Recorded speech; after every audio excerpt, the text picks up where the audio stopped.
Bapa yang baik, Bapa yang tidak pernah meninggalkan perbuatan tangannya, Bapa yang penuh cinta kasih. Engkau menciptakan kami dari tidak ada menjadi ada, dan Engkau ada bersama-sama kami selalu. Itulah sebabnya kami bersyukur kepadamu atas karyamu yang besar Engkau lakukan, yaitu Engkau mati di kayu salib, kayu yang dihina orang-orang pada waktu itu. Tapi di sanalah Engkau tergantung, di sanalah Engkau terpaku sampai tidak berdaya, dan di sana juga Engkau berkata, ampunilah mereka karena mereka tidak tahu apa yang mereka perbuat. Terima kasih karena Engkau baik. Roh Kudus, buka hati dan pikiran kami semua untuk kami semua menikmati firman Allah.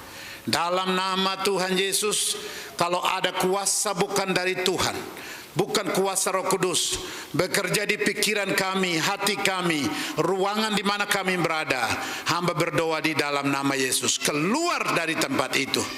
Dan Roh Kudus yang daripada Allah itu menguasai hati pikiran kami semua untuk mengerti akan firman Allah. Terima kasih, terima kasih. Dalam namamu kami sudah siap mendengarkan firman-Mu. Amin.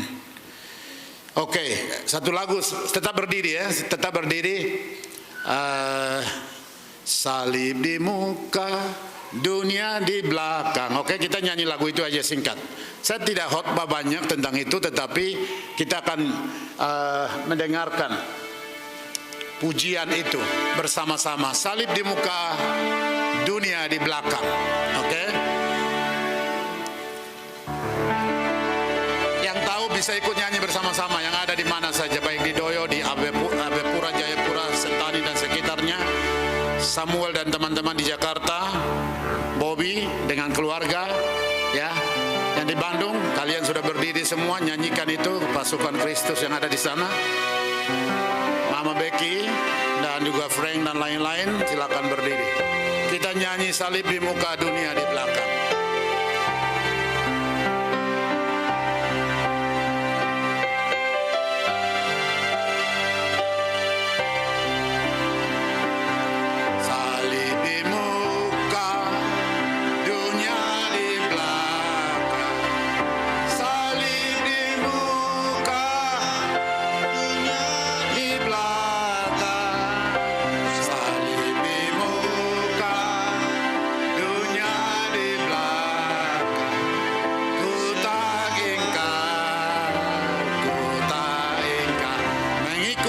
Keputusanku mengikut Yesus, keputusanku mengikut Yesus, keputusanku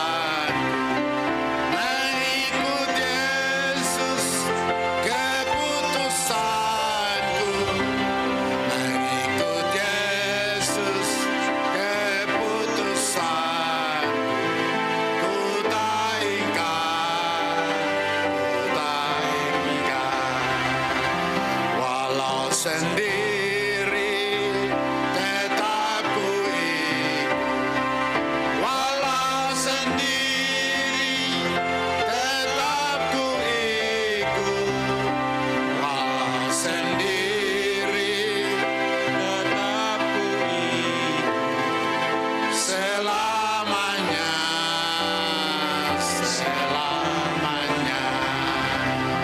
Silakan duduk. Tuhan memberkati kita semua. Kuasa salib ini luar biasa. Kuasa salib menghancurkan segala kuasa iblis, kuasa dosa yang mencengkeram umat manusia. Salib mahal harganya. Jadi salib ini kosong, tidak ada tubuh tergantung di sana. Berarti Yesus sudah bangkit, mati di kayu salib, dikuburkan dan bangkit pada hari yang ketiga. Yaitu yang khotbah saya beberapa minggu yang lalu, hari Jumat Paskah Agung, dan juga waktu hari Minggu.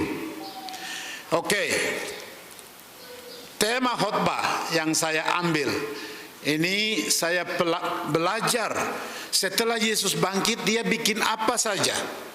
Nah itu, Yesus enik nagagirik nano erik nagagiram bopa nagaleloner.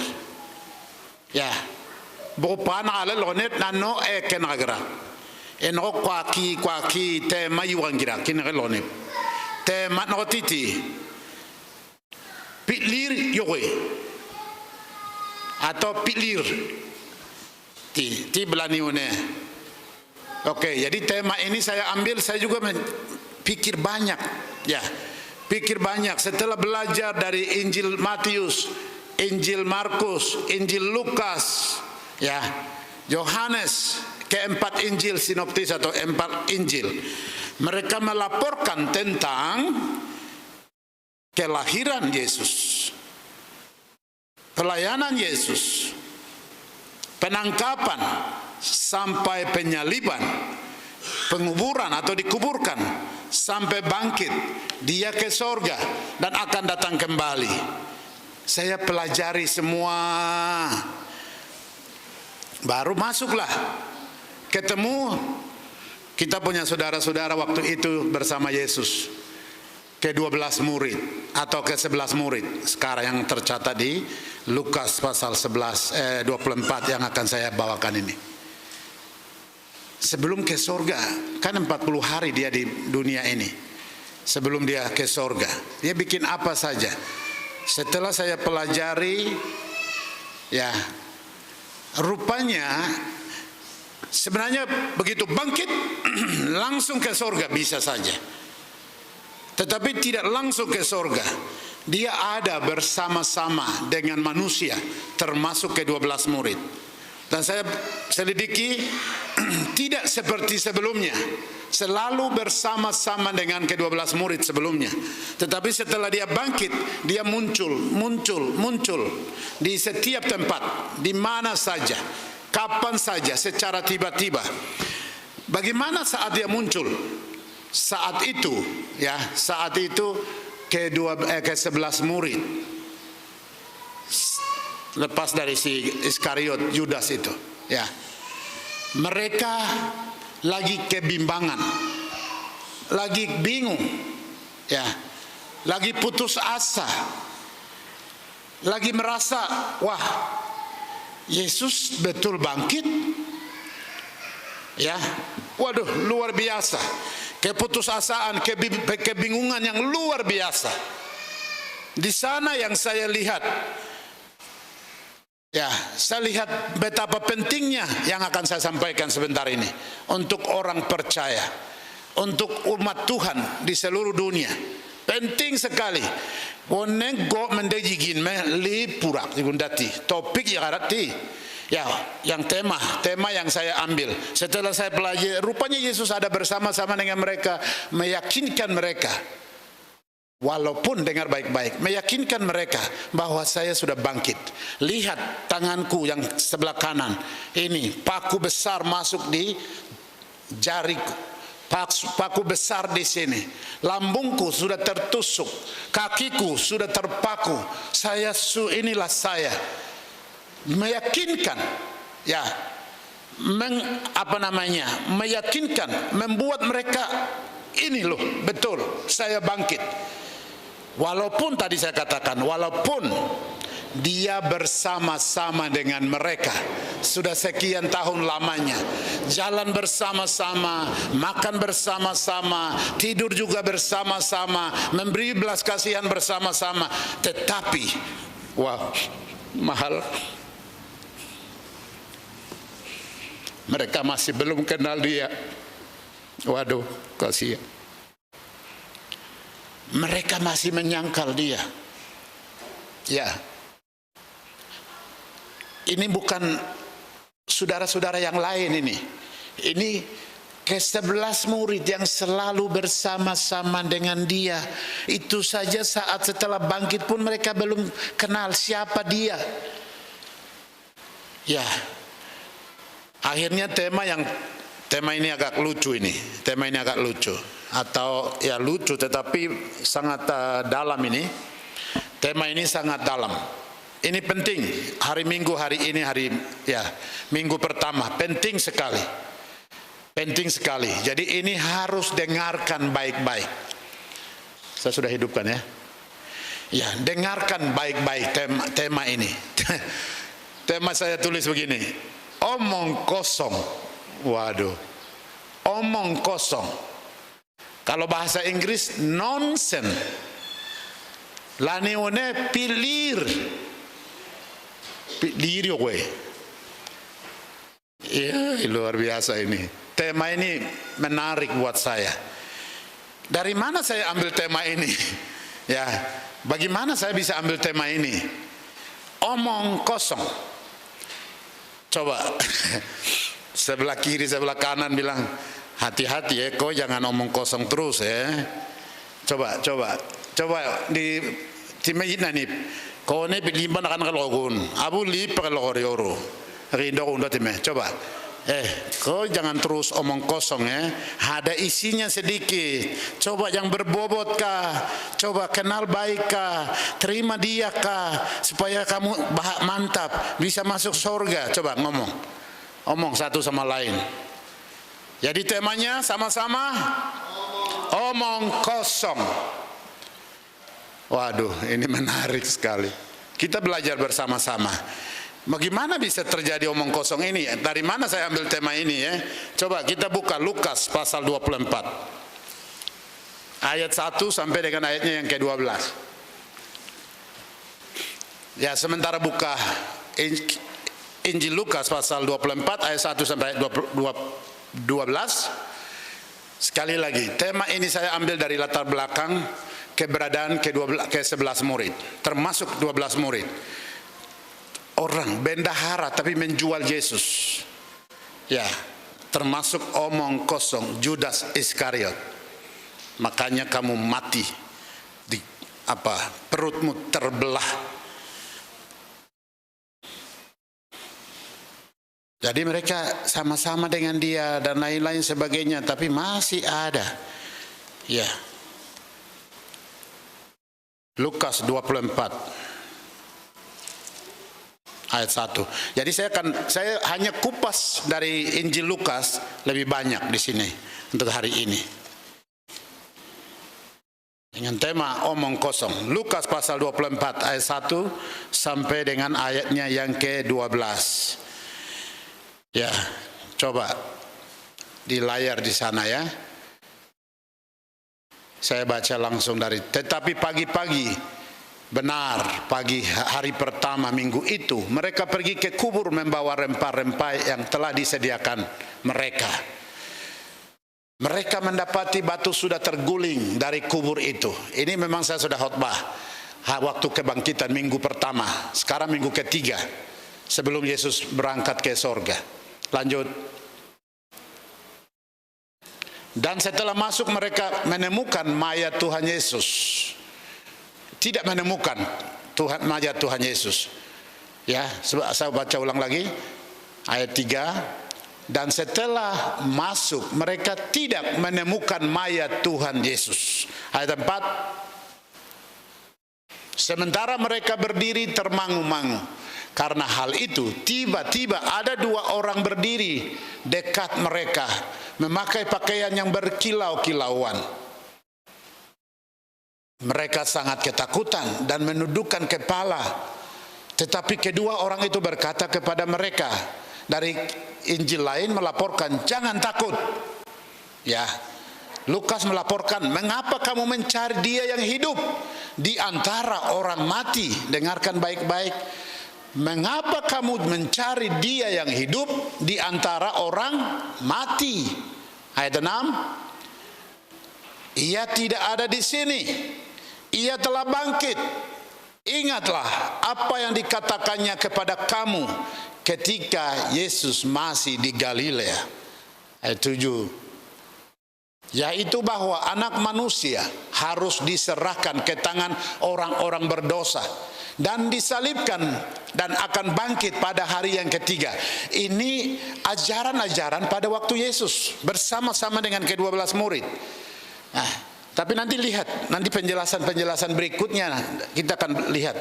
Ini mereka masih ingat atau tidak itu. Atau hanya omong kosong ikut Yesus, ikut-ikutan. Nanti di situ kita akan temukan. Ayat 8. Maka teringatlah mereka akan perkataan Yesus itu. Coba bayangkan, sudah sama-sama lama, tapi saat Yesus menyampaikan saat Maria Magdalena, Maria, Marta dan lain-lain sudah malaikat sampaikan itu, baru mereka ingat, ya. Jadi ini penting sekali. Ayat 9. Dan setelah mereka kembali dari kubur, mereka menceritakan semuanya itu kepada ke-11 murid dan kepada semua saudara-saudara yang lain. Berarti ada banyak orang di situ. Ke-11 murid, tapi juga ada banyak orang. Lanjut. Perempuan-perempuan itu ialah Maria dari Magdala, dan Yohana, dan Maria itu Yakobus, ibu Yakobus, dan perempuan-perempuan lain juga yang bersama-sama dengan mereka, memberitahukannya kepada rasul-rasul. Jadi Maria dan lain-lain, termasuk ada banyak perempuan. Mereka sudah betul-betul sampai di tempat kuburan, dan di kuburan itu tidak ada tengkorak Yesus Kristus. Dan mereka kembali berita itu sampaikan, termasuk apa yang mereka dengar dari malaikat. Dan kita lihat ayat 11. Tetapi bagi mereka perkataan-perkataan itu seakan-akan omong kosong. Coba bayangkan. Perkataan dari berapa orang, termasuk banyak orang saudara-saudaranya, ya, atau perempuan-perempuan lain. Tapi mereka tidak percaya, semuanya omong kosong. Mereka tidak percaya kepada perempuan-perempuan itu. Di situ juga saya kemarin berapa hari ini saya pikir banyak. Kadang-kadang kita laki-laki kadang-kadang tidak percaya perempuan. Jadi dasar juga orang Yahudi, perempuan bukan satu orang saksi bahwa kubur kosong, lebih dari satu. Tetapi ke-11 murid ini tidak percaya juga. Sampai mereka katakan apa? Omong kosong. Waduh, luar biasa. Akhirnya saya pikir, iya ya. Ke-11 murid termasuk Yudas Iskariot ini omong kosong. Ya, nanti lihat bukti-bukti, nanti kita ikuti. Bagaimana bisa sampai omong kosong itu? Ayat terakhir. Ayat 12. Sungguh pun demikian, Petrus bangun lalu cepat-cepat pergi ke kubur itu. Sama saja beliau ini omong kosong juga. Dia sudah dengar tapi dia masih mau pergi lagi. Coba, sudah dikasih tahu bahwa kosong di sana, tapi dasar laki-laki.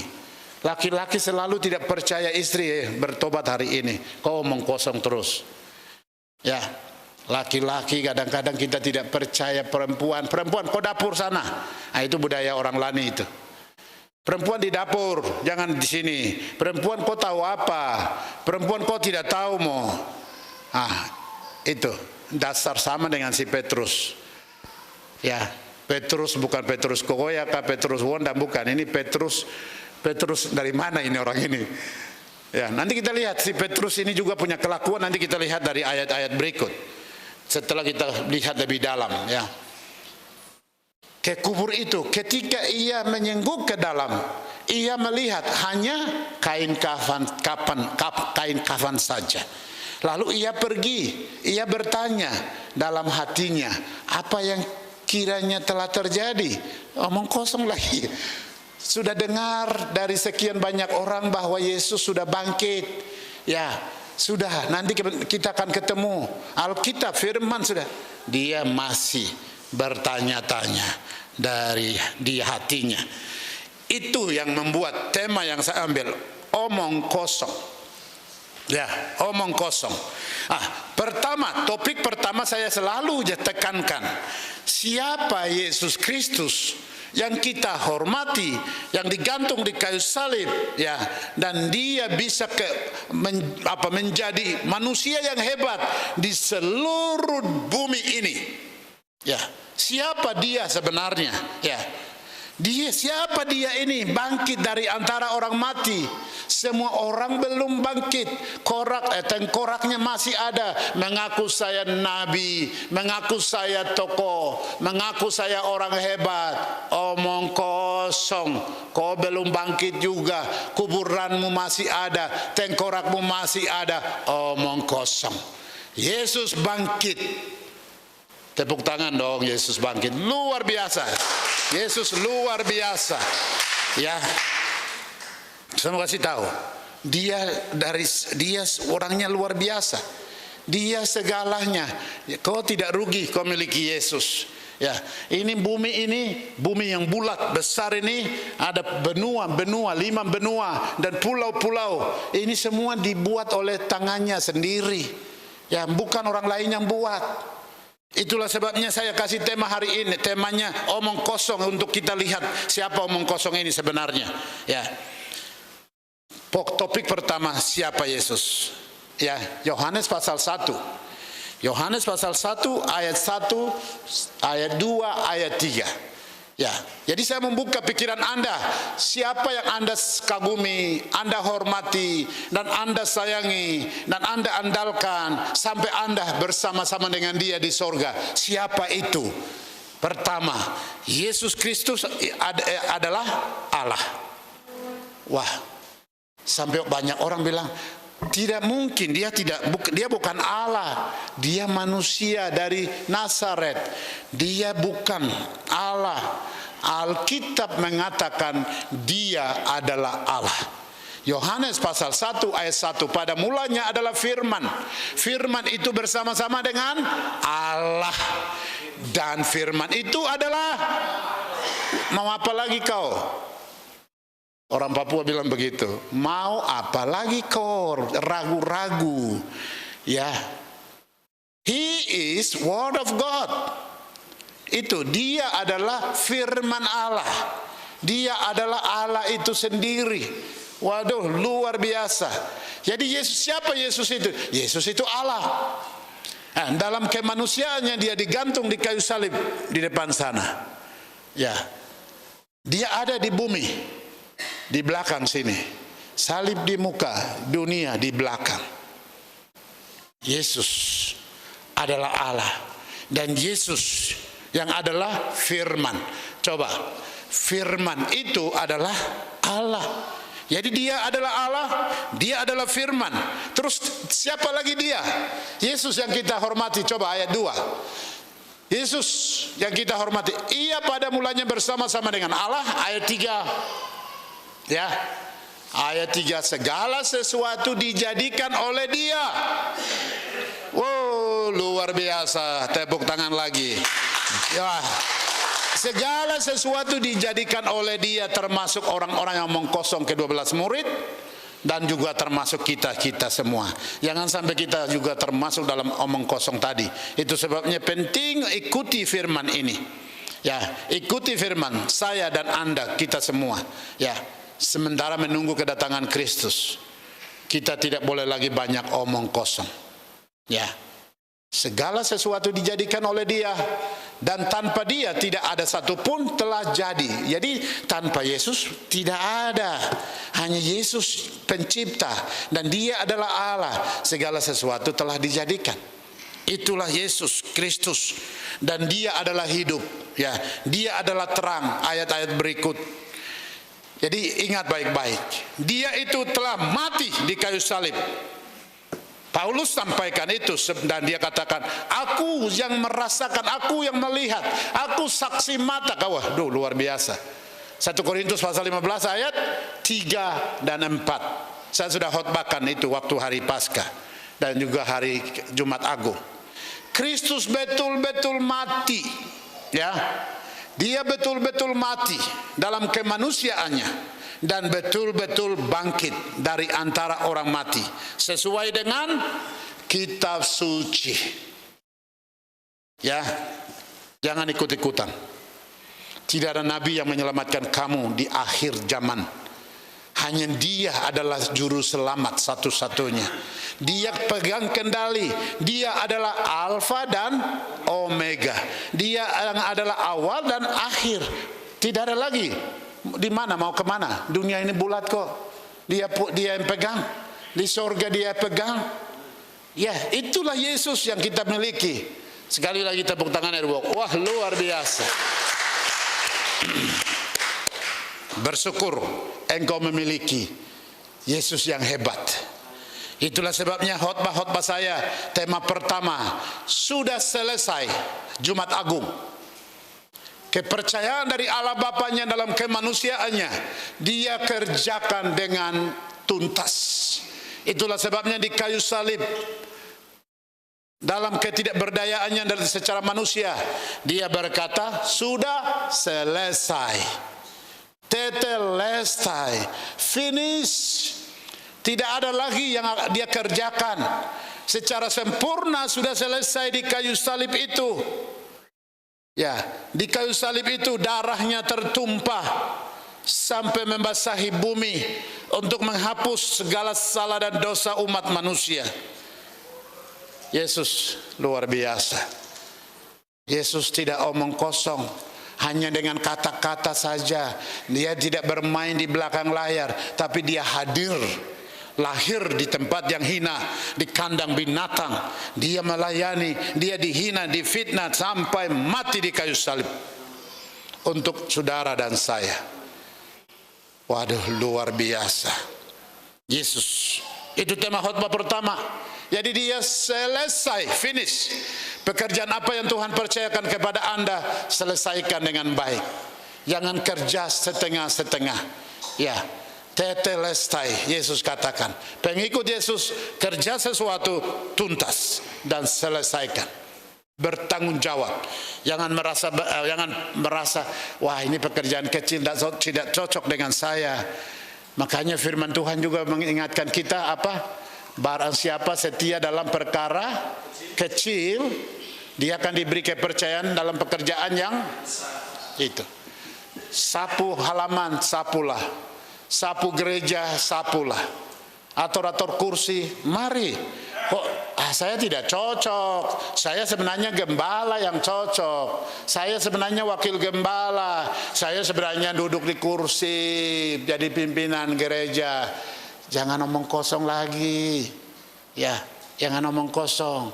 Ikuti teladan Yesus dari kecil terus sampai Bapa memuliakan Dia. Luar biasa. Di atas segala nama Dia dimuliakan karena Dia kerja dengan tuntas. Wah, luar biasa. Tema yang berikut saya sampaikan waktu hari Paskah. Temanya apa? Yesus hidup.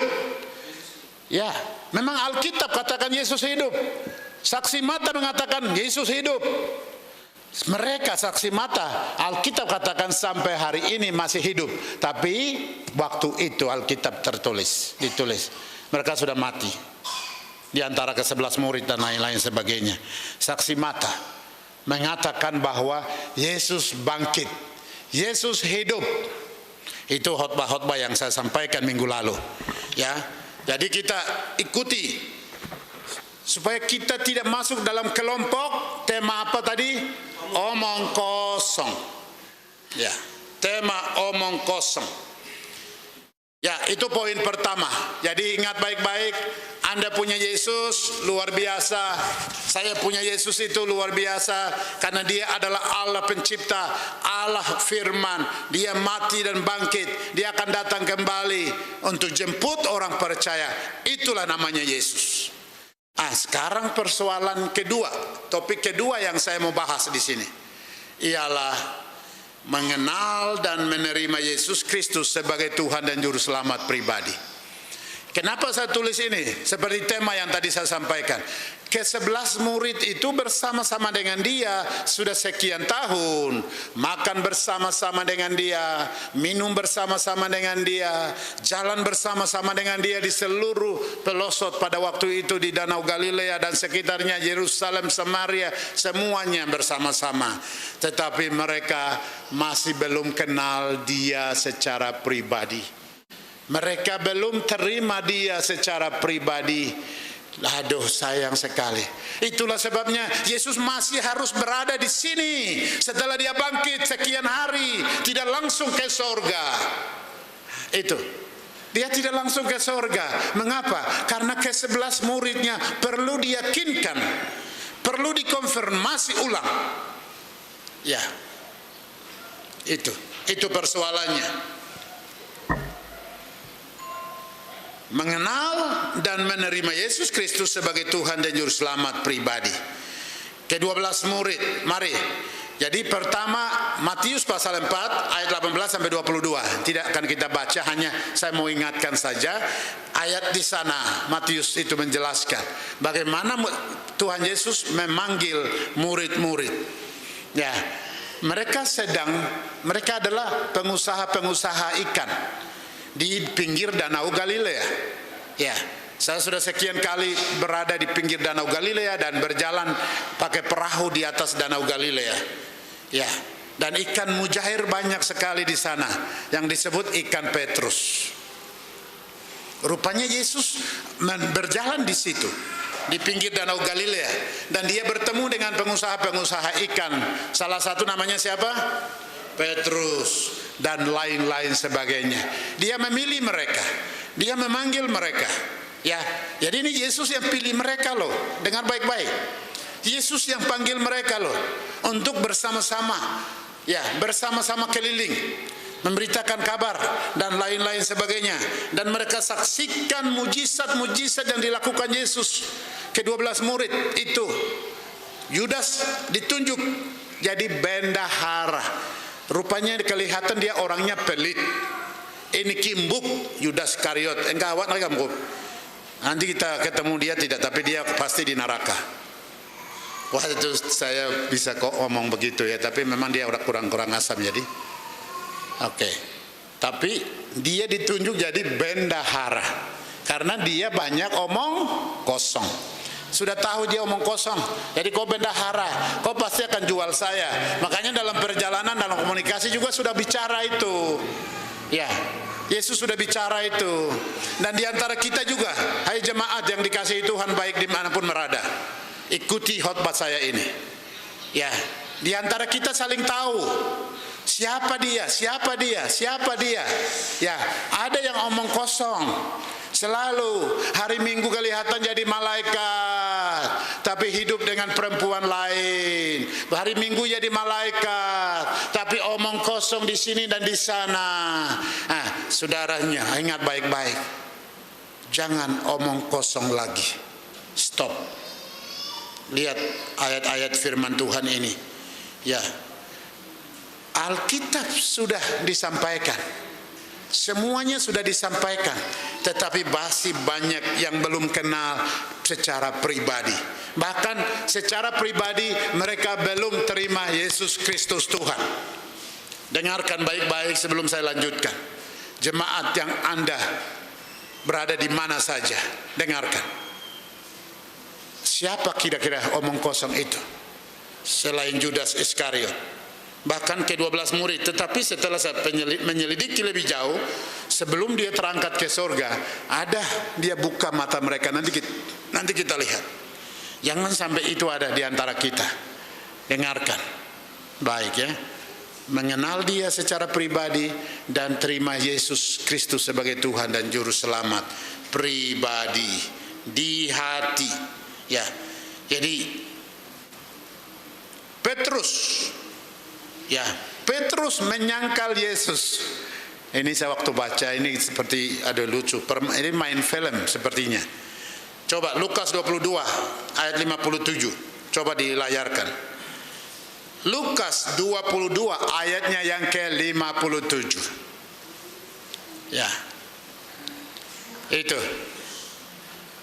Coba dengar baik-baik. Petrus ini orang yang paling dekat. Yesus bicara apa? Siap. Yesus bicara apa? Siap. Oh, semuanya siap. Dia duluan berinisiatif, aktif, proaktif, bekerja keras. Wah, luar biasa. Seolah-olah di depan murid-murid lain dia orang hebat. Dia dekat dengan Yesus. Ya. Tapi akhirnya Petrus menyangkal. Katanya apa? Bukan, aku tidak kenal dia. Ini persoalan. Itu sebabnya mengenal dia secara pribadi penting. Terima Yesus itu penting. Know him personally. Receive him personally. Very, very important. Ya, tidak hanya Anda mengetahui secara ilmu pengetahuan di otak Anda bahwa Yesus Kristus adalah Tuhan, Dia adalah Raja di atas segala raja, Dia pegang dunia dan akhirat. Itu saja tidak cukup. Ya, itu saja tidak cukup. Ini buktinya Petrus. Makan bersama-sama, jalan bersama-sama, tidur bersama-sama dengan Yesus, tapi akhir menyangkal. Aku tidak kenal dia. Perempuan, kau bohong. Sekali lagi, ayat-ayat berikut yang dilaporkan oleh Matius, Markus, ya, Yohanes, itu perempuan itu bohong. Bukan saya si cewek perempuan. Aku tidak kenal dia. Ini detik-detik terakhir. Tapi Yesus sudah tahu, makanya dia kasih tahu sebelumnya ini, sebelum penyangkalan ini. Dia katakan, Yesus katakan, waktu ayam berkokok yang ketiga kalinya, engkau akan menyangkal aku. Dan itu buktinya. Karena apa? Dia tidak kenal Yesus secara pribadi. Dia tidak terima Yesus secara pribadi. Penting sekali. Masalah boleh datang, tantangan boleh datang, tapi jangan pernah menyangkal Yesus. Ya, jangan pernah menyangkal Yesus. Tapi bisa saja ini saat pertaruhan nyawa. Ayat ini bicara ya, ini pertaruhan nyawa. Makanya lagu, ya, mengikut Yesus keputusanku, mengikut Yesus keputusanku, kutak ingkar. Misionaris dengan berkeluarga, mereka ke India, salah satu negara kampung. Mereka melakukan pekabaran Injil. Di sana pertaruhan nyawa, mati atau hidup. Pilih Yesus, mati. Menyangkal Yesus, hidup. Disitulah mereka katakan, tidak, kami punya Yesus. Kami tetap ikut Yesus. Mengikut Yesus keputusanku, mengikut Yesus keputusanku, sampai anak-anaknya dipotong leher, mati. Tinggal bapak dan mama.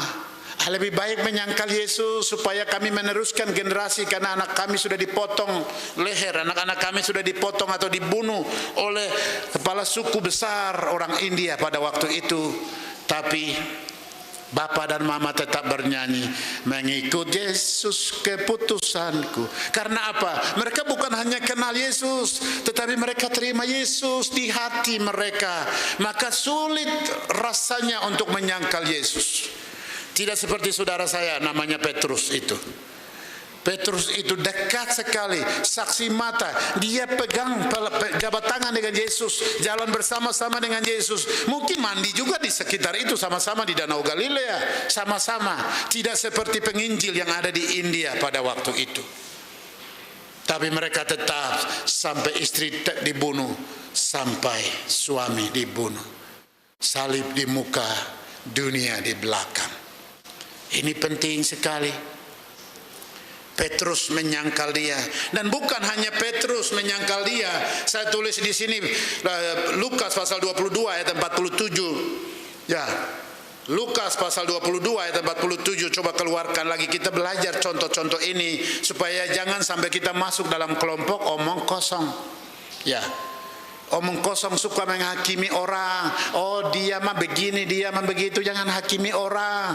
Koreksi dirimu sendiri. Jangan seperti jadi Petrus itu. Dan juga kelihatan saudara kita bendahara ke-12 murid namanya Judas.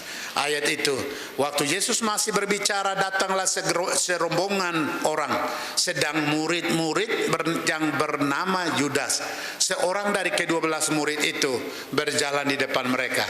Judas mendekati Yesus untuk menciumnya. Ciuman terakhir setelah dia terima uang 30 keping perak. Siapa dia? Dia adalah salah satu murid Yesus. Dia yang dipercayakan untuk pegang keuangan waktu itu, ya. Tetapi rupanya uang menjadi keinginannya, uang menjadi target utamanya, uang menjadi kehidupannya. Akhirnya menyangkal Yesus Kristus yang luar biasa. Bukan hanya menyangkal seperti Petrus, tetapi sampai menjual Yesus. Ayat 48 coba saya baca sedikit jelaskan. Maka kata Yesus kepadanya, "Hai Judas, engkau menyerahkan anak manusia dengan ciuman." Ya, jangan sampai kita juga omong kosong. Dan Yesus berkata, "Hei, jangan omong kosong, jangan itu."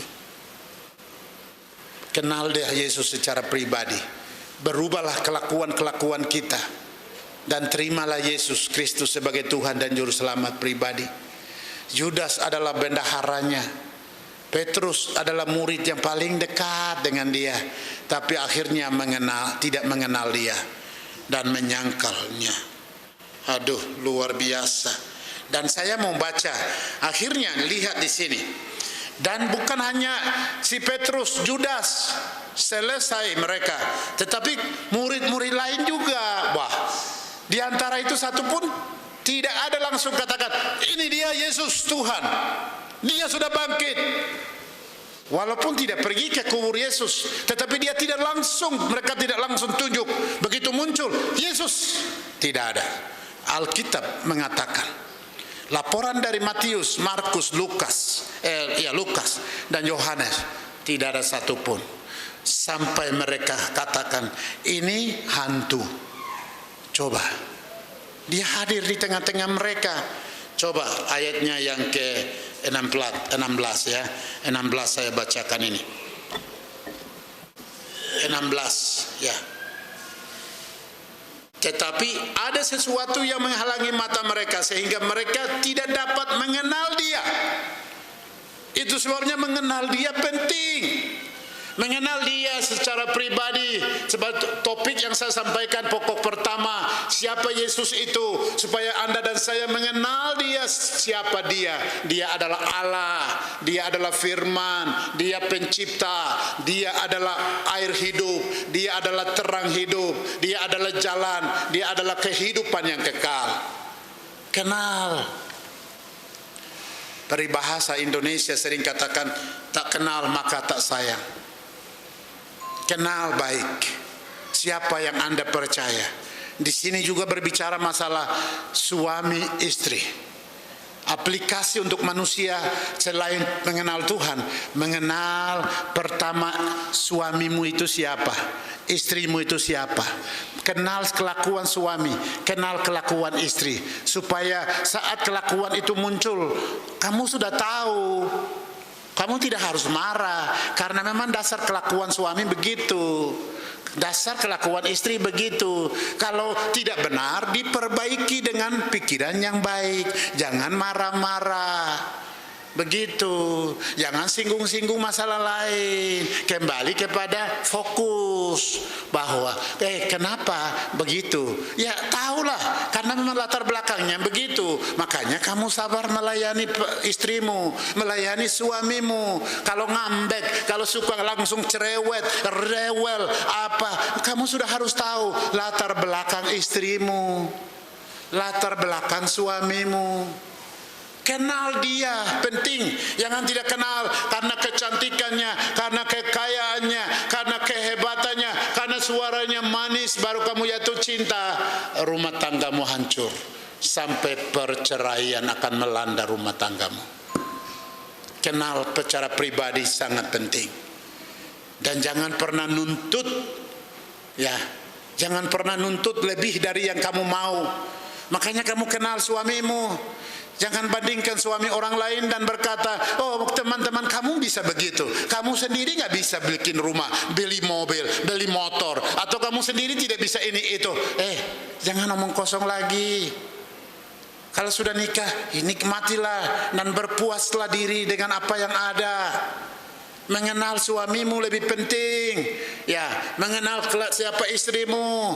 Ya, istrimu berlatar belakang seperti itu sehingga dia meledak-meledak. Iya, layani dia dengan penuh kasih sayang.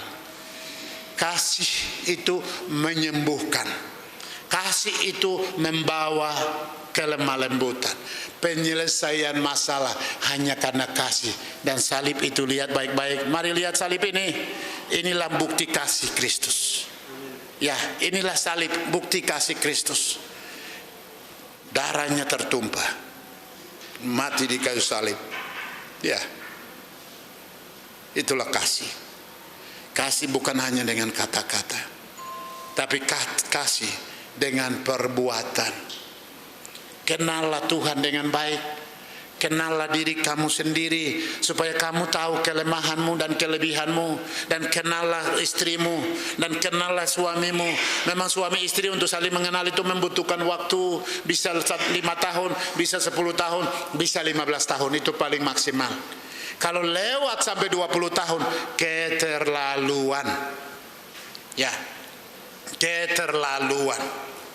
Kenal istrimu baik. Bukti kenal istri, bukti kenal suami dengan baik. Kamu dua bisa selesaikan masalah dengan kepala dingin. Maka, dengar baik-baik, maka kamu kenal Tuhan Yesus. Maka kamu punya Tuhan Yesus. Maka ahli waris dan kerajaan sorga milik kamu. Itu. Mau apa lagi? Tidak ada. Kalau tidak kelihatan kamu mengenal dia dan katanya sudah terima Yesus, di depan mata saja masih benci. Benci suami lagi, coba. Benci istri lagi, coba. Benci siapa? Itu salah. Kalau kamu tubuhmu sudah, ini satu tubuh. Saat didoakan dan diberkati dalam nama Allah Bapa, Anak dan Roh Kudus, kamu dua bukan dua lagi, tapi jadi satu. Ya, bukan dua, jadi satu. Kalau begitu kenapa kamu sakiti tubuhmu sendiri? Ya, kenapa kamu ejek tubuhmu sendiri? Jangan. Berarti kamu perlu diperiksa ini. Bawa ke rumah sakit jiwa kali. Ya, dasar mungkin karena kelompok omong. Hai, luar biasa. Ini lego atau itu aku mau digoreng. Bukan kita, itu orang lain mungkin ya. Mengenal Kristus lebih dekat, terima Yesus lebih dekat, sangat penting supaya kita semua lihat ke-12 murid sudah bersama-sama dengan dia, berjalan bersama-sama dengan dia. Dengar ini ayat-ayat ini. Pada hari itu juga, ayat 13, 2 orang dari murid-murid Yesus pergi ke sebuah kampung bernama Emmaus yang terletak kira-kira 7 mil jauhnya dari Yerusalem, dan mereka bercakap-cakap tentang segala sesuatu yang telah terjadi. Ketika mereka sedang bercakap-cakap, bertukar pikiran, datanglah Yesus sendiri mendekati mereka lalu berjalan bersama-sama dengan mereka. Dengarkan, Yesus hadir mendekati mereka, berjalan bersama-sama dengan mereka. Waduh, luar biasa ya. Bercakap-cakap dengan mereka. Ayat 16, coba ayat 16. Tetapi ada sesuatu yang menghalangi mata mereka. Ini persoalan. Saya pikir, apa? Ada sesuatu yang menghalangi mata mereka. Ada sesuatu, something, ya, sesuatu yang menghalangi mata mereka. Sehingga bukan dia ya, bukan dia salah satu orang, tapi mereka mewakili semua 11 murid, termasuk 2 orang tadi, tidak dapat mengenal Yesus. Ini persoalan. Ini bukan waktu bersama-sama dengan dia. Ini Yesus bangkit dari antara orang mati. Dia sedang menunjukkan dirinya kepada mereka. Masih belum mengenal dia. Masih belum mengenal dia. Luar biasa ya. Coba ayat 17 lanjut. Kita lihat kelakuan-kelakuan. Yesus berkata kepada mereka, apakah yang kamu percakapkan sementara kamu berjalan? Maka berhentilah mereka dengan muka muram. Ayat berikut, lanjut. Seorang dari mereka namanya Kleopas menjawabnya. Ini murid-murid. Adakah engkau satu-satunya orang asing di Yerusalem yang tidak tahu apa yang sedang terjadi di sini? Di situ pada hari-hari belakangan ini. Ayat berikut 19. Katanya, pada hari mereka, kata mereka, apakah itu? Kata Yesus. Jawab mereka. Yesus berkata, toh? Jawab mereka. Apa yang terjadi dengan Yesus orang Nazaret? Dia adalah seorang nabi yang berkuasa dalam pekerjaan, perkataan. Coba. Mereka tahu itu yang persoalan. Mereka omong kosong banyak selama ini. Yesus berkuasa, dia adalah nabi. Dia berkuasa dalam pekerjaannya, berkuasa dan dahsyat perkataan-perkataannya di hadapan Allah dan di depan seluruh bangsa kami. Mereka kenal, mereka tahu itu, mereka dengarkan itu. Tetapi saat dia ada, mereka tidak dapat melihat dengan jelas, mengenal dengan jelas. Ayat 20. Ini persoalan yang saya selidiki. Waduh, penting sekali. Kualitas hubungan dengan pribadi dengan Yesus penting. Tidak hanya jadi anggota gereja, tetapi imam-imam kepala dan pemimpin-pemimpin kami telah menyerahkan dia untuk dihukum mati. Dan mereka telah menyalibkannya. Memang betul, mereka telah menyalibkannya. Ya, itu hanya pengetahuan saja. Itu hanya knowledge, penuh pengetahuan, bukan kenal secara pribadi. Ya, lanjut 21. Padahal kami dahulu mengharapkan bahwa dia yang datang untuk membebaskan. Coba katakan, luar biasa ya. Itu yang sering terjadi. Kamu sudah kasih makan, kamu sudah beri perhatian, sudah jalan bersama-sama. Tetapi ya ceritanya seperti itu, seperti Yudas tadi. Seperti siapa? Petrus tadi.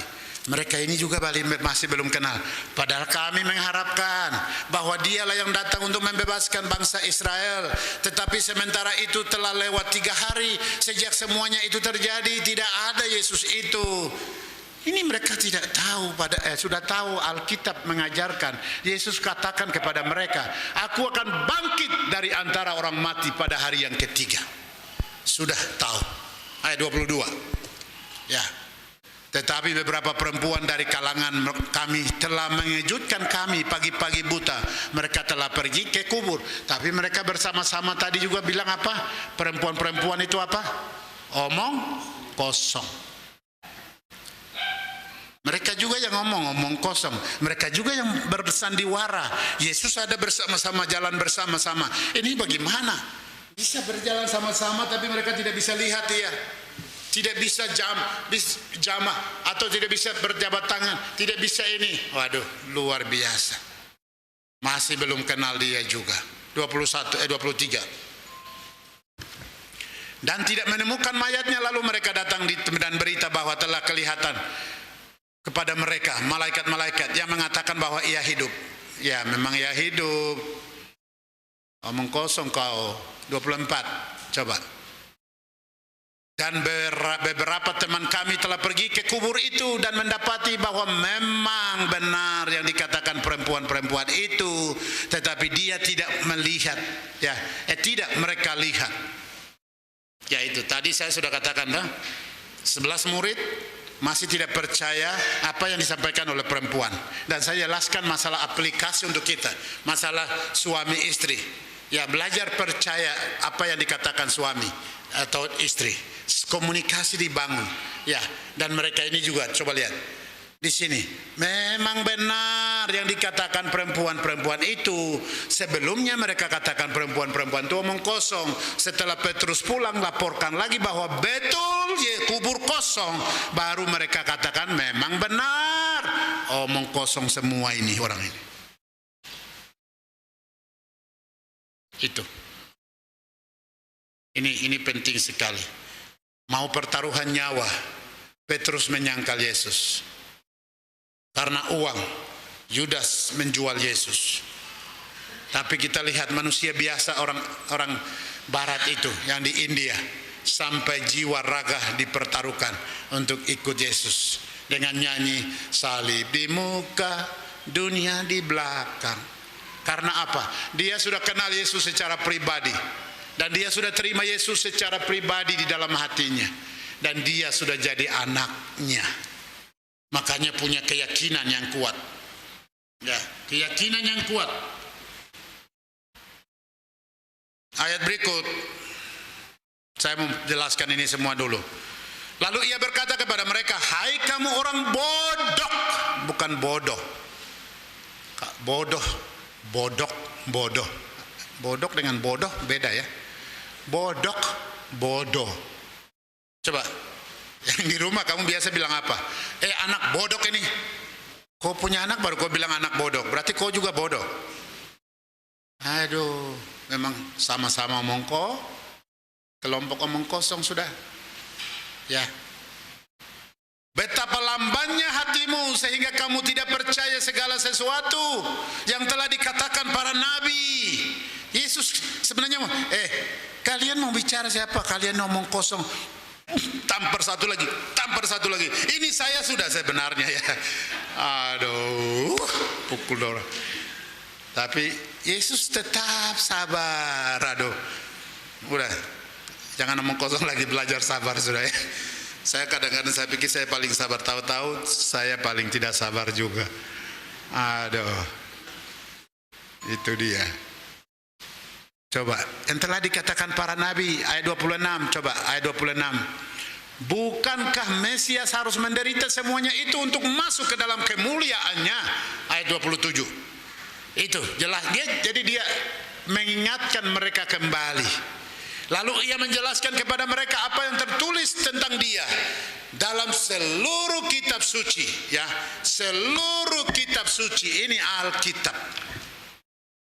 Ya, perjanjian lama dan perjanjian baru sudah mengatakannya. Bahkan Yesus sendiri sudah mengajarkannya kepada dua orang yang ngomong kosong itu, yang di Alkitab ini, yang sedang kita baca ini. Ini sedang berjalan komunikasi bersama Yesus ini. Musa dan segala kitab nabi-nabi, coba. 5 kitab nabi Musa tulis itu dan lain-lain. Semuanya sudah jelaskan tentang kebangkitan dan kehidupan Yesus itu. Ayat 28, coba, ayat 28. Mereka mendekati kampung yang mereka tuju, lalu ia berbuat seolah-olah hendak meneruskan perjalanannya. Dia tahu mereka akan suruh dia tinggal dengan mereka. Dia tahu mereka akan suruh masuk karena dia adalah Allah. Tapi dia buat seolah-olah, ya, itu bahasanya. Karena memang dia mau membuat mereka mengerti. Dia mau yakinkan mereka bahwa Yesus bangkit, membuka selubung mata mereka. Itu. Ayat 29. Tetapi mereka sangat mendesaknya, katanya. Ini penting sekali. Kita yang kelompok orang omong kosong itu sudah dibaptis, tapi kelakuannya masih hidup sama dengan kelompok-kelompok murid ini. Mulai hari ini harus seperti sikap yang diambil oleh kedua murid ini, dua orang ini. Tinggallah bersama-sama dengan kami, sebab hari telah menjelang malam dan matahari hampir terbenam. Nah, jadi mereka desak Yesus. Itu penting. Itu masalah terima Yesus. Mereka terima Yesus masuk di hati mereka atau di rumah mereka. Dan Yesus masuk atau kalau tidak masuk? Masuk. Masuklah ia untuk tinggal bersama-sama dengan mereka. Dan bukan hanya masuk tinggal bersama-sama dengan mereka. Kalau kau buka hati, ya, beri kesempatan untuk Yesus masuk bertakhta di hatimu, maka dia akan masuk. Ayat 30, coba lihat di situ. Bukan hanya masuk dan keluar lagi, bukan. Masuk di sana. Masuk waktu ia duduk makan dengan mereka. Wow, luar biasa. Inilah jadi keluarga Allah. Ya, inilah Bapa di atas segala bapa. Itu sebabnya ia duduk makan dengan mereka. Ia mengambil roti, mengucap berkat, lalu memecah-mecahkannya dan memberikannya kepada mereka. Perjamuan kudus yang akan kita lakukan sebentar. Sudah siapkan semua roti dan anggur di mana saja. Kalau tidak siapkan, sekarang siapkan roti dan anggur sebagai lambang tubuh dan darah Tuhan mahal harganya. Ya, ia mengucap berkat lalu memecah-mecahkannya dan memberikannya kepada mereka. Oke, dengar. Dia ada bersama dengan mereka. Mereka undang Yesus masuk dan duduk bersama. Wahyu 3 ayat 20 juga. Aku mengetok pintu. Jikalau ada orang membuka pintu, aku akan masuk. Ya, aku akan masuk menemukan mereka, duduk makan bersama. Karena apa? Mereka adalah keluarganya. Ya, ini yang akan nanti saya singgung lebih lanjut ini. Lebih lanjut. Coba ayat berikut, lanjut sedikit. Saya mau selesaikan itu. Ya. Ketika itu terbukalah mata mereka dan mereka pun mengenal dia. Itu dia. Mata mereka seolah-olah tidak bisa lihat karena banyak omong kosong waktu walaupun bersama-sama dengan dia. Ya, ini penting. Sudah berapa tahun Anda dan saya jadi orang Kristen? Sudah berapa tahun Anda melakukan ini dan itu hubungan dengan kerohanian? Ya, jangan seperti murid-murid ini. Ya, tetapi pada waktu itu mata mereka baru terbuka setelah ambil roti dan anggur dan memberi berkat itu kepada mereka. Pertama mereka undang Yesus masuk di rumah mereka atau di hati mereka. Setelah itu Yesus ambil roti dan minum, kasih memberi berkat. Baru ketika itu terbukalah mata mereka. Mereka pun mengenal dia. Mengenal secara pribadi itu penting sejak kecil. Terima Yesus secara pribadi itu penting. Tetapi ia lenyap dari tengah-tengah mereka. Memang tujuan dia ada. Itu sudah. Tidak ada tujuan lain. Hanya mau meyakinkan setiap murid bahwa aku hidup. Jangan ragu-ragu lagi. Aku akan pergi ke tempat yang maha tinggi di sana. Sediakan tempat bagimu. Aku bangkit. Mereka sudah terbuka matanya bahwa Yesus bangkit. Dan dia lenyap. Karena dia memang ada. Allah yang tidak bisa dibatasi oleh ruang dan waktu, maka dia pergi, ya, hilang begitu saja, cepat. Waduh, luar biasa ya. Dia tidak dapat dibatasi oleh ruang dan waktu. Itu sebabnya setelah mereka sadar dan disadarkan, buka mata dan mereka kenal, ini Yesus. Ya, kamu doa omong kosong, tapi sekarang sadar toh, goodbye. Dia pergi.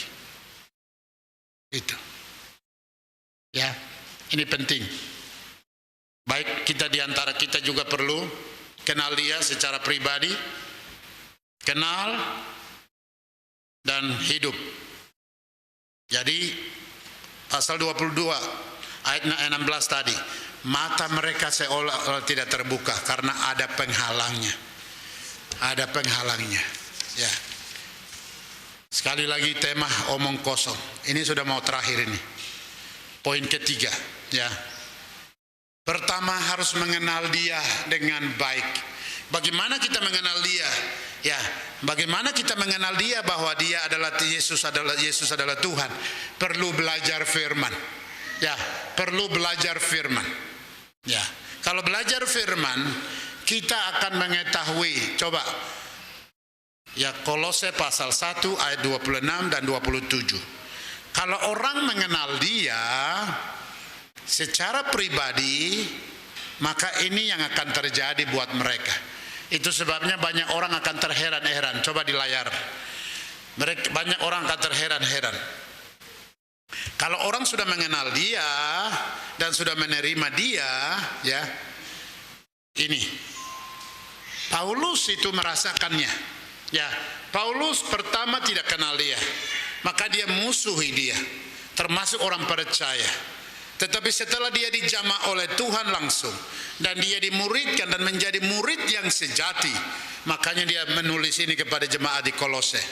Ya, rahasia yang tersembunyi dari abad ke abad dan dari turunan ke turunan, tetapi yang sekarang dinyatakan kepada orang-orang kudusnya, orang-orang yang sudah terbuka mata rohani, mata hati, terima Yesus sebagai Tuhan dan Juru Selamat pribadi. Mereka itu miliknya ini. Rahasia yang tersembunyi dari abad ke abad. Rahasia tentang apa? Kekayaan, kemuliaan, kesuksesan dalam karir, kebahagiaan dalam keluarga, semua tertulis di dalam kitab para nabi. Dan itu yang dikatakan, yaitu rahasia yang tersembunyi dari abad ke abad, ya, dari turunan ke turunan. Itu yang disediakan untuk orang-orang kudusnya. Ayat 27.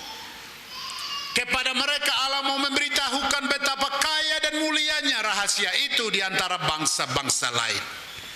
Apa itu? Kristus ada di tengah-tengah kamu. Kristus yang adalah pengharapan akan kemuliaan. Karena Kristus adalah pusat dari kehidupan manusia. Kristus adalah segala-galanya, awal dan akhir. Itu sebabnya kalau kamu memiliki Kristus, maka kamu memiliki bumi ini. Kamu memiliki bumi besar ini. Coba lihat ini bumi besar. Ini yang warna ini itu laut. Tapi manusia ada di pulau ini Sumatera, ini Kalimantan, ini Pulau Jawa kecil ini, Lombok, NTT, Bali kecil ini, Pulau Sulawesi, orang Makassar itu di sini, ya, orang Manado, orang Toraja kecil, maksudnya pulaunya di sini, terus Ambon di sini sampai Papua besar ini coba, ini Papua. Tapi kalau masuk dengan Papua ini pulau besar seperti kuda mau berlari. Ini pulau yang indah dan luar biasa. Ini Australia besar ini. Ini misteri Allah yang dia simpan dari abad ke abad untuk manusia bumi ini. Allah sediakan untuk kamu. Ya, Allah sediakan untuk kamu. Kenal dia baik dan terima Yesus sebagai Tuhan dan Juru Selamat pribadi. Supaya kamu bisa ada di bumi ini, kelilingi bumi ini, ya, kelilingi bumi ini. Saudi Arabia, orang-orang Arab itu di sini, coba lihat. Terus Syria dan lain-lain sampai Israel di sini, kecil sekali Israel tidak kelihatan. Tidak kelihatan tapi Yesus lahir di situ. Ya, Mesir, ini Mesir. Dan seterusnya. Inilah bumi. Ya, jadi kalau Yesus datang, ini laut ini akan pecah. Pak. Jadi air naik semua. Benua, 5 benua dan pulau-pulau kecil habis. Ya. Akan habis. Kembali kepada penjelasan selanjutnya. Ya, menerima dia secara pribadi. Ini yang saya mau tekankan terakhir dalam kesimpulan khotbah saya ini sebelum masuk ke amanat agung. Yohanes pasal 1 ayat 12. Yohanes pasal 1 ayat 12. Dan juga siapkan Kolose pasal 2 ayat 6 dan 7. Oke, Yohanes, kembali ke situ. Tetapi semua orang yang menerima dia, menerimanya huruf besar itu, maksudnya Yesus itu harus diterima. Bukan hanya dengar saja, bukan hanya tahu saja, tetapi harus buka hati terima Yesus. Pertanyaannya, kapan pernah undang Yesus di hatimu? Kapan? Itu pertanyaan saya. Kapan Anda undang Yesus di hatimu? Kapan? Tahu tanggalnya? Ya, kalau belum, terima Yesus hari ini. Kalau belum, hanya karena bapakmu pendeta, mamamu pendeta, penginjil, pelayan, jemaat, sudah ikut Kristus, sudah gereja semua di lingkungan kampung itu, sehingga kamu ikut-ikutan ke gereja, berarti belum kenal dia pribadi. Apalagi terima Yesus secara pribadi. Yohanes 1 ayat 12. Belum, kamu belum terima Yesus. Itu sebabnya belum jadi anak Allah. Ya, belum mempunyai kuasa Allah. Gitu. Coba, diberinya kuasa supaya menjadi anak-anak Allah, yaitu mereka yang percaya dalam namanya. Saya pernah khotbah di gereja ini dan beberapa gereja. Status kita sebagai anak angkat setelah kami terima Yesus secara pribadi, anak angkat menjadi anak asli, anak kandung secara rohani. Itu sebabnya Anda dan saya layak mengatakan Bapa di sorga. Bapa, terima kasih. Waktu pujian terakhir, berkat setelah kita terima berkat dalam ibadah, Bapa terima kasih. Nyanyikan Bapa terima kasih. Wah, luar biasa. Dan beberapa minggu yang lalu juga saya pernah sampaikan, dimanapun, kapanpun, bikin apapun, katakan Yesus terima kasih, Yesus terima kasih, Yesus terima kasih. Di mana saja.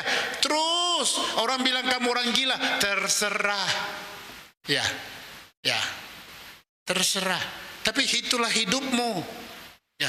Karena bersama Yesus kamu pasti sukses, kamu pasti diberkati dan diperintahkan oleh firman Yohanes 1 ayat 12. Jadilah anak Allah. Terima Yesus sebagai Tuhan dan Juru Selamat pribadi.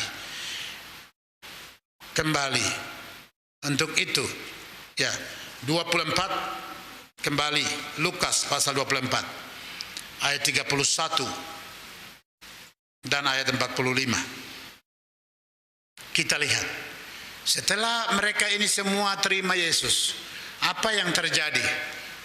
Ketika itu terbukalah mata mereka dan mereka pun mengenal dia, tetapi ia lenyap daripada mereka. Ayatnya yang berikut, ayat 45. Mata mereka terbuka setelah mereka undang Yesus. Ayat 45, pasal yang sama. Lalu ia membuka pikiran mereka sehingga mereka mengerti kitab suci. Pertama buka mata mereka setelah mereka perjamuan kudus atau menerima roti pada waktu Yesus beri dan memberi berkat. Kedua, ia menjelaskan, baru mata mereka, pikiran mereka terbuka. Saat kamu terima Yesus, mata hatimu akan terbuka untuk mengerti Alkitab ini. Saat kamu membaca Alkitab, ngantuk, tidak mengerti, karena mata hatimu terhalang. Mata hatimu, ayat 16 itu, pasal 24. Tetapi ada sesuatu yang menghalangi mata mereka sehingga mereka tidak dapat mengenal dia. Sama, kamu mau kenal dia, mau belajar tentang dia, matamu harus terbuka dulu, bertobat dulu. Baru kamu mengerti akan rahasia firman Allah. Baru kenal masa depanmu. Karena masa depan yang disediakan Allah itu luar biasa. Kan sudah tahu, sudah hafal. Yeremia pasal berapa? 29 ayatnya yang ke-11. Rancangan-rancangan yang ada padaku mengenai kamu adalah rancangan damai sejahtera, dan memberikan kepadamu masa depan yang penuh harapan. Dan penuh harapan itu kamu bisa ada di benua manapun di dunia ini. Dimanapun kamu akan keliling dunia, kamu akan kuasai dunia ini. Karena dunia ini diciptakan oleh Yesus. Ini milik kamu. Terima itu. Ya. Apa yang ada di alam ini? Emas, perak, minyak, ikan, rebut dan kuasai. Ternak babi juga. Ya. Babi itu harga mahal di Papua. Ada, semuanya ada di sini, tinggal rebut. Kalau kamu mata rohani terbuka setelah kamu terima Yesus. Untuk itu lebih penting juga Kolose pasal 2 tadi. Kolose pasal 2. Ini terakhir. Kolose pasal 2, sebelum poin terakhir yang saya sampaikan sebentar ini. Kolose pasal 2 ayat 6.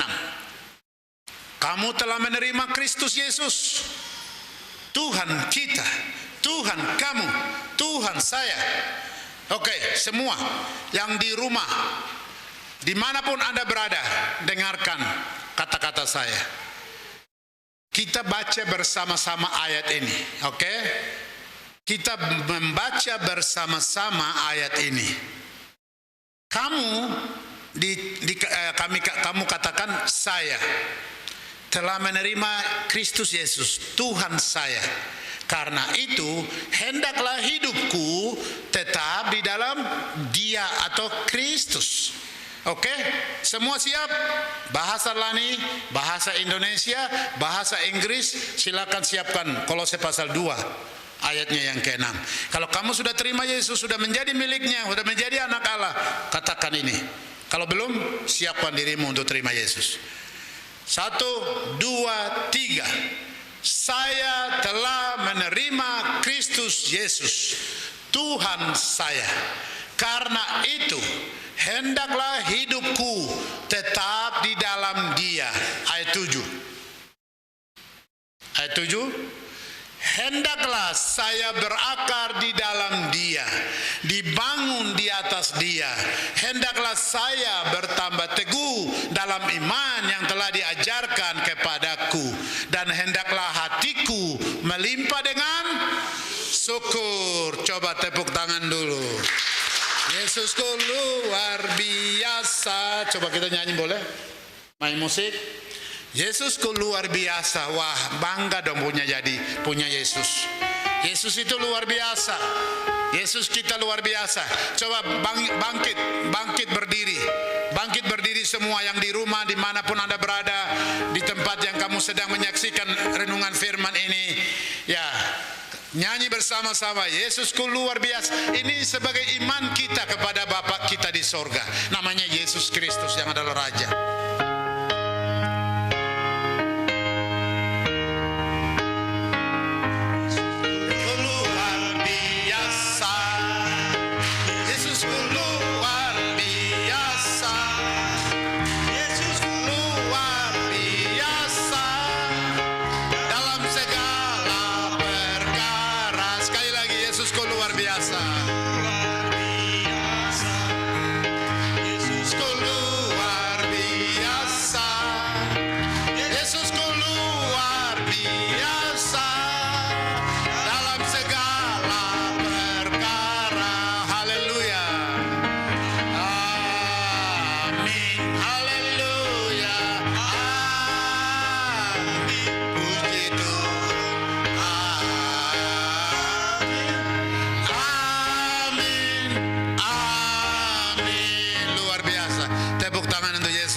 dengarkan, Yesus itulah Bapakmu dan engkaulah anaknya.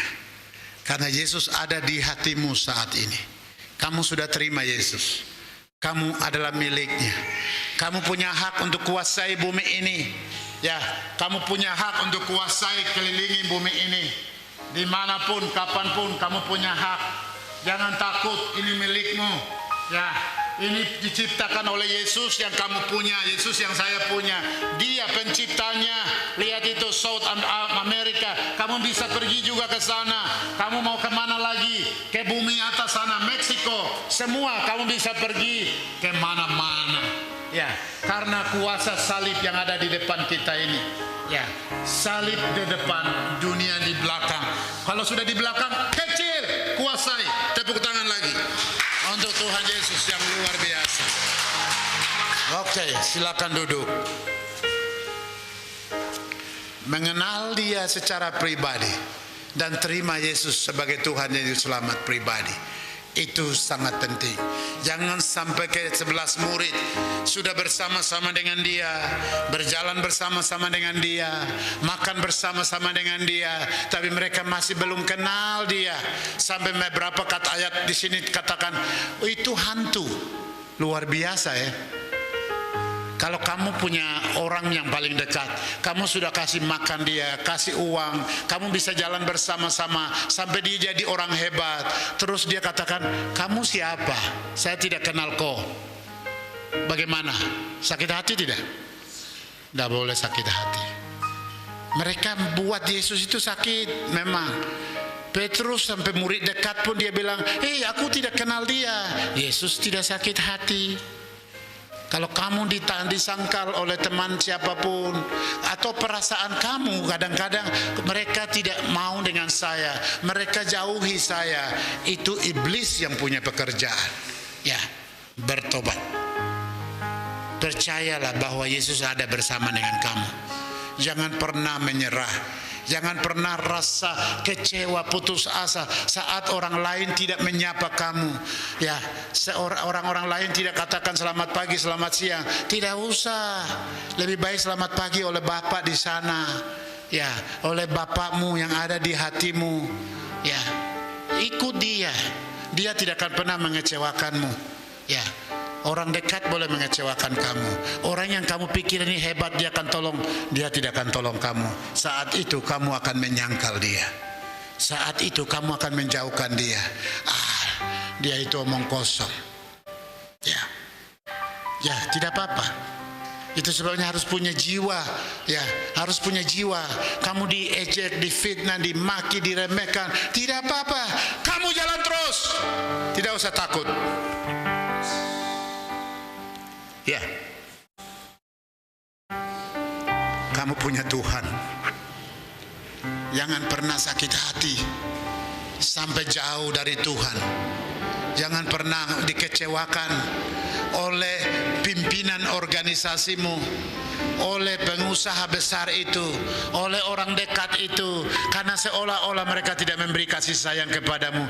Jangan pernah putus asa. Kamu tetap kuat. Ikut, Yesus ada bersama kamu karena Dia adalah Bapakmu. Ya, tundukkan kepala sebelum ayat poin terakhir. Yesus yang baik. Kami semua sedang tundukkan kepala. Mohon, bukalah mata hati dan mata rohani kami supaya kami mengenal Engkau lebih dekat, menerima Engkau sebagai Tuhan dan Juru Selamat pribadi. Terima kasih untuk misteri Allah yang Engkau sedang bukakan untuk kami semua. Kami dapat mengerti firman-Mu saat ini. Kenapa Yesus masih ada ke 39 hari di bumi ini setelah bangkit? Rupanya Dia harus menjelaskan lebih dekat, memperkenalkan kepada ke-11 muridnya dan juga saudara-saudaranya yang lain bahwa Yesus bangkit. Terima kasih Tuhan. Kami bersyukur karena Engkau bangkit. Engkau memberi kami jaminan keselamatan. Kami akan ada di dalam kerajaan-Mu. Kami sudah ada di dalam Engkau. Karena kami sudah terima Engkau sebagai Tuhan dan Juru Selamat pribadi. Dalam nama Yesus kami sudah berdoa. Amin. Ayat terakhir atau poin terakhir. 3 poin tadi. Pertama, siapa Yesus Kristus. Poin kedua, mengenal dan terima Yesus secara pribadi. Yang ketiga, amanat agung. Yesus waktu itu tidak akan lagi secara fisik bersama-sama dengan ke-11 muridnya, bahkan kepada saudara-saudara lain. Tapi dia akan tinggalkan mereka pergi kepada Allah Bapa di sorga untuk menyediakan tempat bagi mereka. Dan di sanalah dia menyampaikan pesan, tetap menyampaikan pesan kepada mereka. Dan di situ kita baca ayatnya yang ke-50.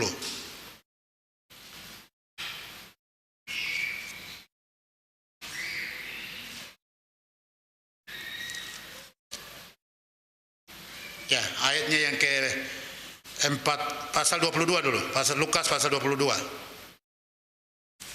Pasal 24 maaf. Pasal 24. Lukas pasal 24.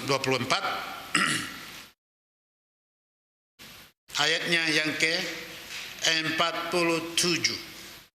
Setelah mata mereka terbuka dan mereka sudah menjadi anak Allah, dan disitulah dia sampaikan pesan terakhir, pesan yang sangat penting. Dengarkan itu, ya.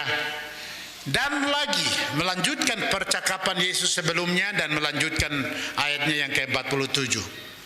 Dalam namanya berita tentang pertobatan dan pengampunan dosa harus disampaikan kepada segala bangsa, mulai dari Yerusalem. Mulai dari Yerusalem, berita tentang pertobatan dan pengampunan dosa harus disampaikan. Iya, ini. Dengarkan di sini.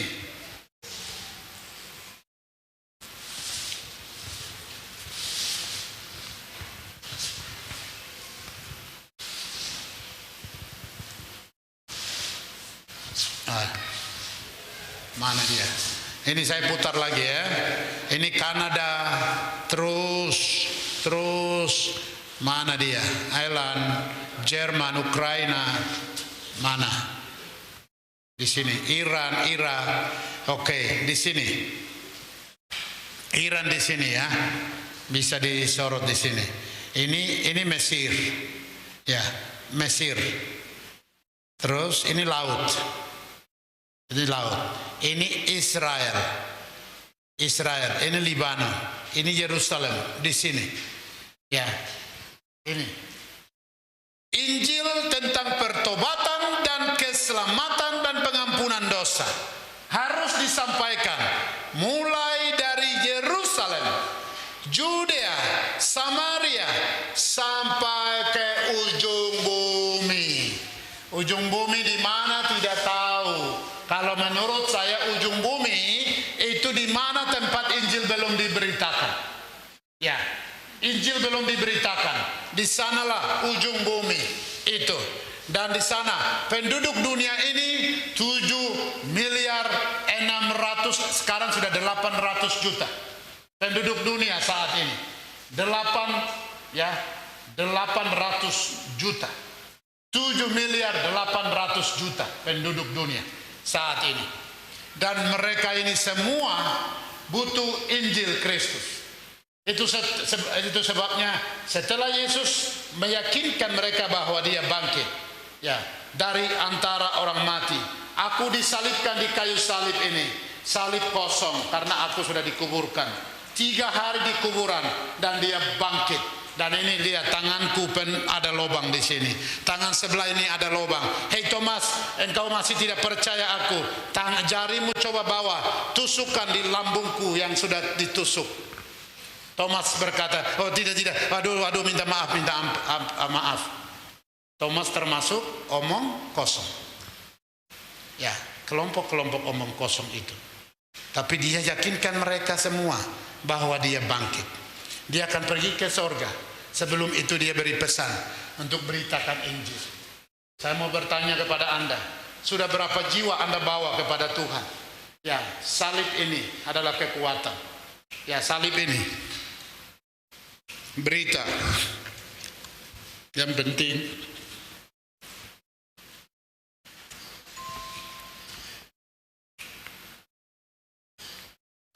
Ya.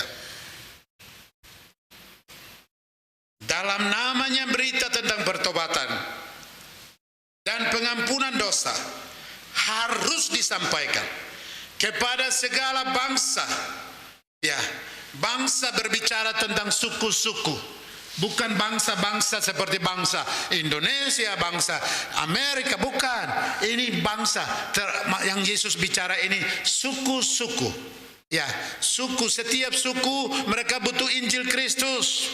Bukan dari orang lain, Anda dan saya. Karena Anda sudah terima Yesus secara pribadi tanpa engkau bayar harga. Ya, Dia mati untuk Anda. Ya, Dia disalibkan untuk Anda dan lain-lain sebagainya. Ya, untuk jiwa-jiwa air mataku mengalir. Ya. Kamu adalah saksiku, ayatnya yang ke-49. Kamu adalah saksiku, ya, semuanya ini, dari semuanya ini. Dia sampaikan kepada ke-11 murid, kamu adalah saksiku dari semua yang sudah diajarkan, sudah engkau lihat, sudah engkau nikmati. Beritakanlah Injil ke seluruh makhluk, ke seluruh bumi. Mereka membutuhkan Injil Kristus.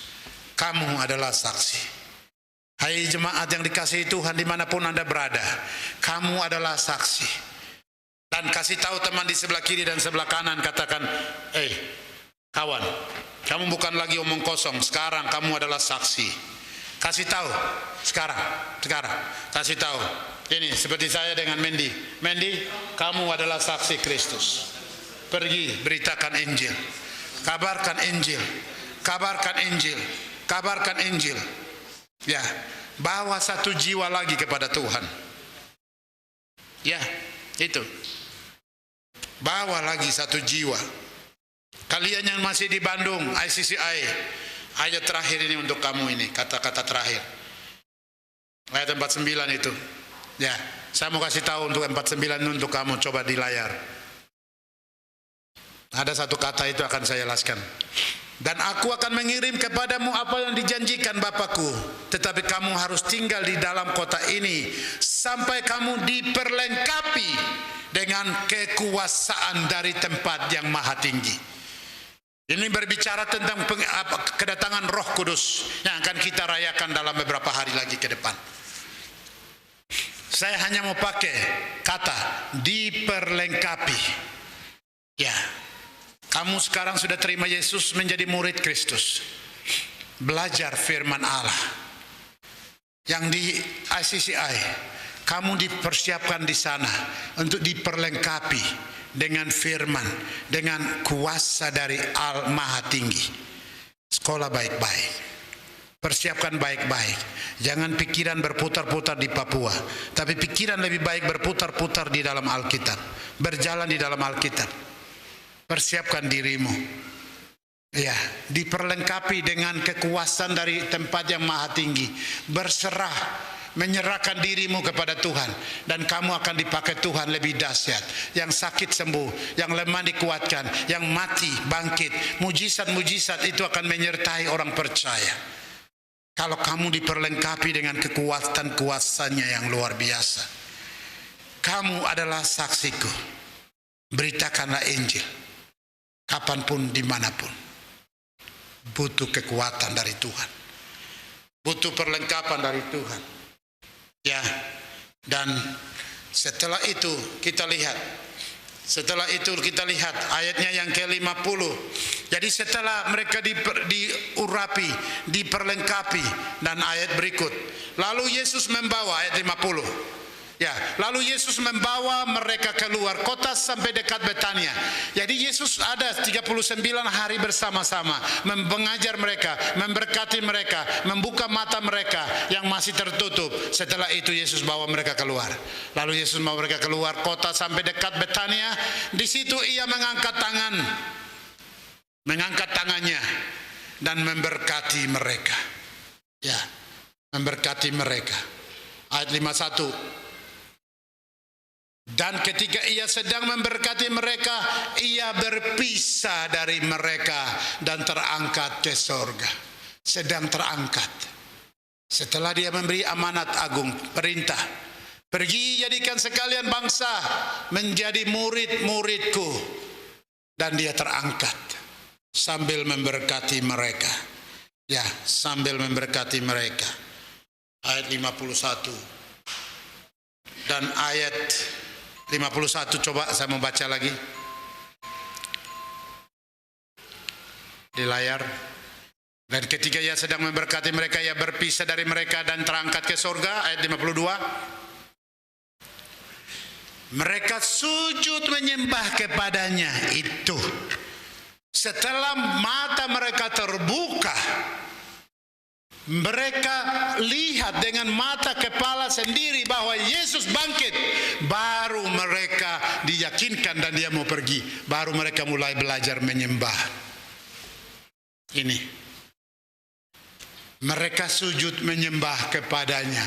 Hati mereka bersukacita dan bergembira karena Allah itu sudah hidup. Allah berangkat menyediakan tempat bagi mereka dan kami semua. Mereka menyembah. Ya, mari belajar menyembah Tuhan dengan seluruh jiwa ragamu. Kekudusan adalah bagian dari penyembahan itu. Bukan penyembahan itu haleluya, haleluya. Itu bagian salah satu saja. Kan itu mulut. Mulut siapa saja bisa menyembah dia. Tetapi bagian penyembahan yang benar, mereka itu menyembah dengan hati. Menyembah dengan kebenaran. Karena di depan mata mereka sedang Yesus terangkat ke sorga. Dulu mereka melihat salib kosong, dikuburkan dan bangkit. Ya, dan dia sekarang terangkat. Kok bisa? Tidak pakai pesawat, tidak pakai balon-balon dan lain-lain, tapi dia terangkat. Karena memang dia punya bumi dan sorga dan semuanya. Dia bisa buat apa saja. Itulah Allahmu dan Allahku. Dia terangkat. Dengar. Menyembah kepadanya. Lalu mereka pulang ke Yerusalem dengan sangat bersukacita. Haleluya. Tepuk tangan untuk Tuhan Yesus. Ya, haleluya. Kasih tahu teman sebelahmu, ya, Mendi, Yesus mengasihimu, bersukacitalah. Kasih tahu kemanapun tempat. Kakui kena joge, kapulu kena joge, konggelokon makro joge. Wah yoru, Yesus wah yoru. Ayah, luar biasa. Yesus luar biasa. Coba bangkit berdiri. Bangkit berdiri. Khotbah sudah selesai. Menyembah dia. Wah, haleluya. Luar biasa. Salib di muka, dunia di belakang. Ya, dan engkau sudah jadi anaknya. Ini milikmu ya, dunia ini milik. Kuasai ini dua dunia ini kecil. Barang apa lagi? Itu. Ya. Terima kasih Tuhan Yesus. Kami sudah mendengar firman Tuhan.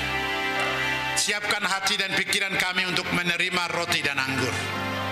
Roh Kudus bekerja di hati kami semua. Roh Kudus menjamah kami semua. Roh Kudus memberi perlengkapan kepada kami untuk menerima roti dan anggur yang adalah tubuh dan darah Tuhan. Tuhan berkati hamba-hambamu yang akan melayani. Atau mereka akan berdiri dan ambil satu persatu roti dan anggur. Tuhan sucikan hati, pikiran dan tangan mereka. Supaya roti dan anggur tidak menjadi batu sandungan, tetapi menjadi berkat. Terima kasih untuk firman-Mu. Terima kasih untuk kehadiran-Mu. Dalam nama Yesus, kami siap melakukan menerima perjamuan kudus.